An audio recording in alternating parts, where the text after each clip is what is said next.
Hello students, कैसे हैं आप लोग। इस वीडियो में हम डिस्कस करेंगे equation of straight line in vector form. इसके लिए जो कंसेप्ट हम अप्लाई करते हैं वो है collinearity of two vectors. If two vectors are collinear then one vector can easily be expressed in terms of other vector. किस तरह से एक्सप्रेस करते हैं देखिए, मान लेते हैं कि एक वेक्टर है A vector which is collinear with other vector which is b vector। Collinearity का मतलब होता है यदि इन दोनों वेक्टर का डायरेक्शन पैरेलल है then they are called collinear vectors. तो यदि ए वेक्टर और बी वेक्टर दोनों कोलिनियर वेक्टर्स हैं तो हम किसी भी एक वेक्टर को दूसरे वेक्टर की फॉर्म में एक्सप्रेस कर सकते हैं। एक्सप्रेस करने का तरीका क्या होता है, आप किसी भी एक वेक्टर को लिख सकते हैं लैम्डा टाइम्स अदर वेक्टर, ठीक है, where lambda is a scalar quantity.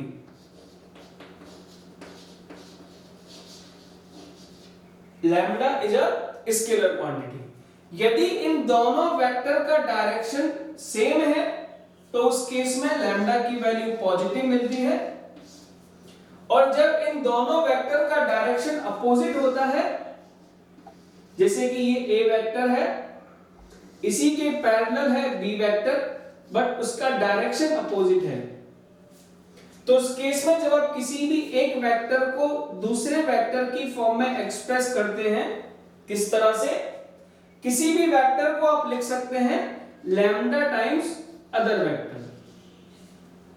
जब इन दोनों वेक्टर का डायरेक्शन अपोजिट होता है तो उस केस में लैम्डा की वैल्यू नेगेटिव होती है। ये कंसेप्ट है कोलिनियरिटी ऑफ टू वेक्टर्स का, जो हम यहां पर यूज करेंगे लाइन की इक्वेशन को फाइंड आउट करने के लिए, ठीक है।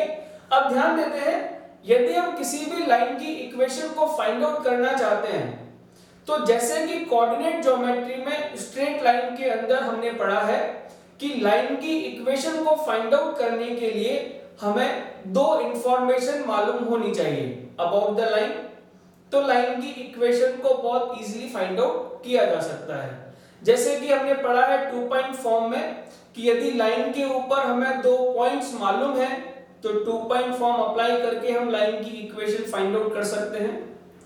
पॉइंट स्लोप फॉर्म की यदि हम बात करें तो इसका मतलब है कि हमें लाइन के ऊपर एक पॉइंट मालूम होना चाहिए और दूसरा उसका डायरेक्शन मतलब उसका स्लोप हमें मालूम होना चाहिए, तो लाइन की इक्वेशन को फाइंड आउट किया जा सकता है।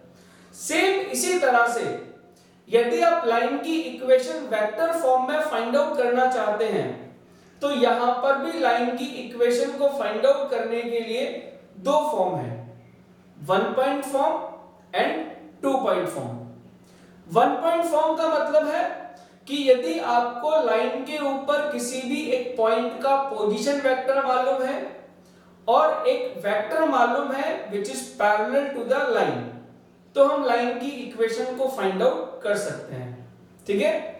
दूसरा होता है two point form. Two point form का मतलब है कि यदि आपको लाइन के ऊपर दो पॉइंट का पोजीशन वेक्टर मालूम है तो भी हम लाइन की इक्वेशन को फाइंड आउट कर सकते हैं। देखिए किस तरह से कैलकुलेट करते हैं, दोनों फॉर्म वन बाय वन हम डिस्कस करते हैं। सबसे पहले डिस्कस करते हैं one point form.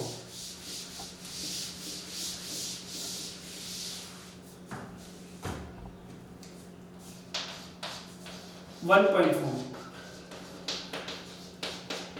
One point form में आपको यदि लाइन की इक्वेशन फाइंड आउट करनी है तो हमें दो चीजें मालूम होनी चाहिए। कौन कौन सी, देखिए जरा, equation of a line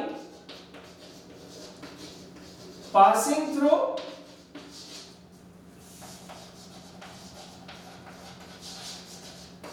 point A with position vector is A vector and line is parallel to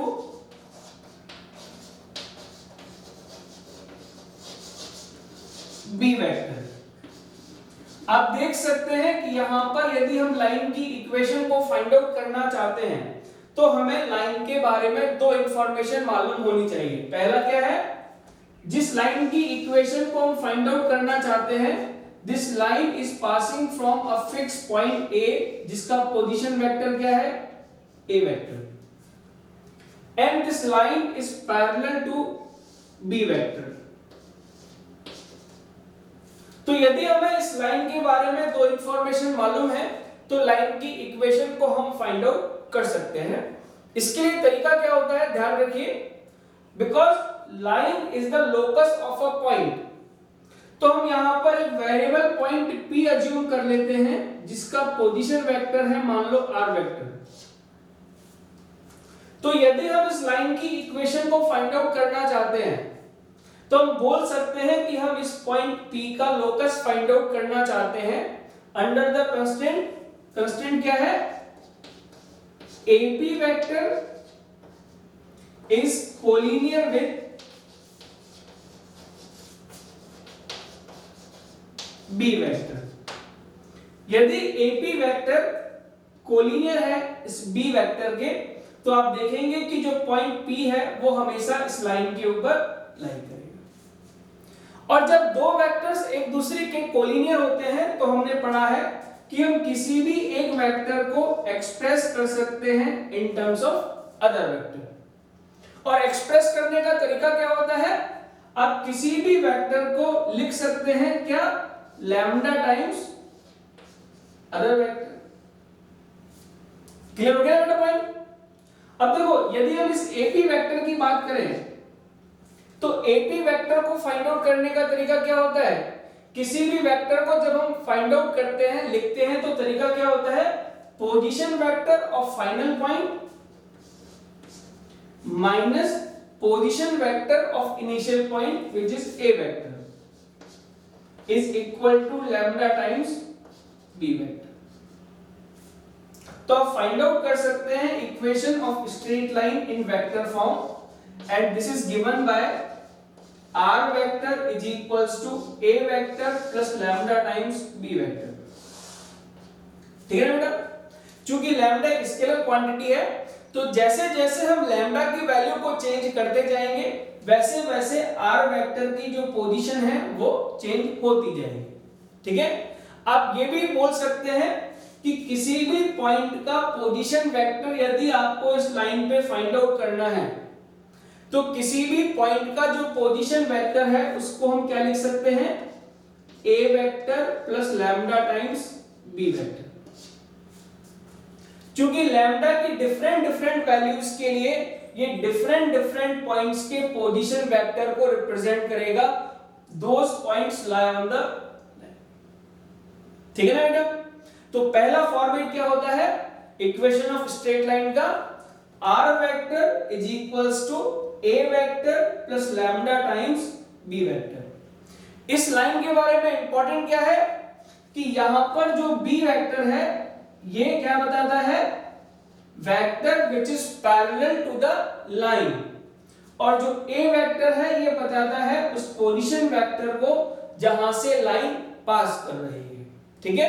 तो यदि हमें ये दो चीजें मालूम है तो हम लाइन की इक्वेशन को फाइंड आउट कर सकते हैं।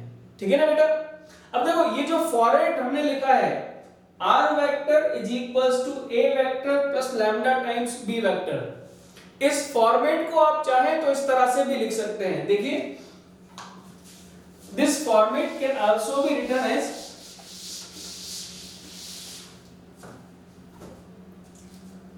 r vector cross B vector is equals to A vector cross B vector.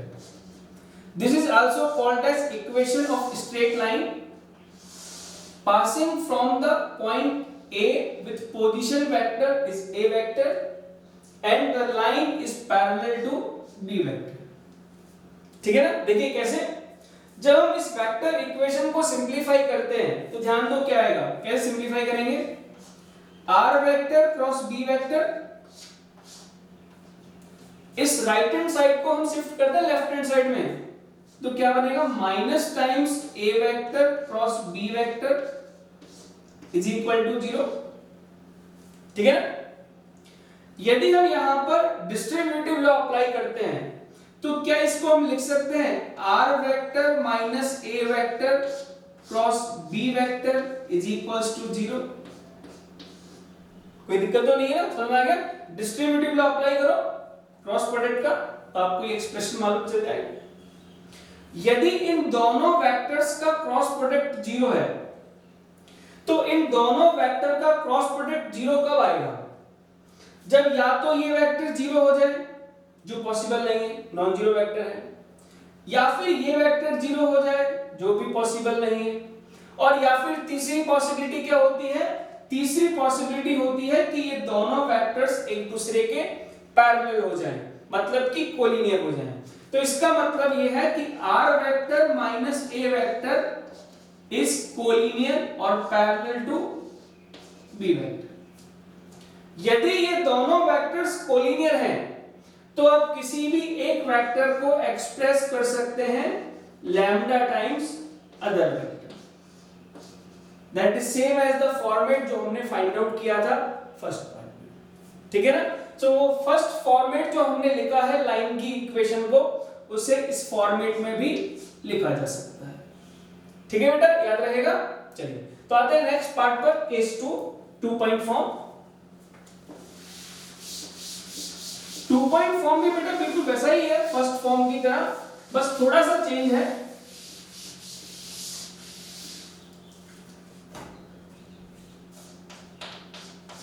Two point form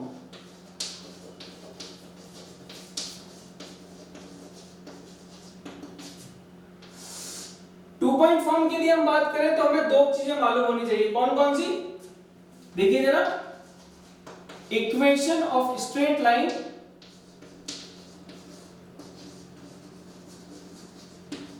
passing through two points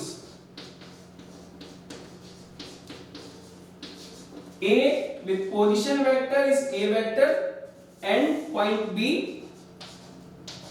with position vector is B vector। यदि हम लाइन की equation को find out करना चाहते हैं such that इस line के ऊपर हमें दो पॉइंट्स मालूम हैं, point A with position vector is A vector and point B with position vector is B vector।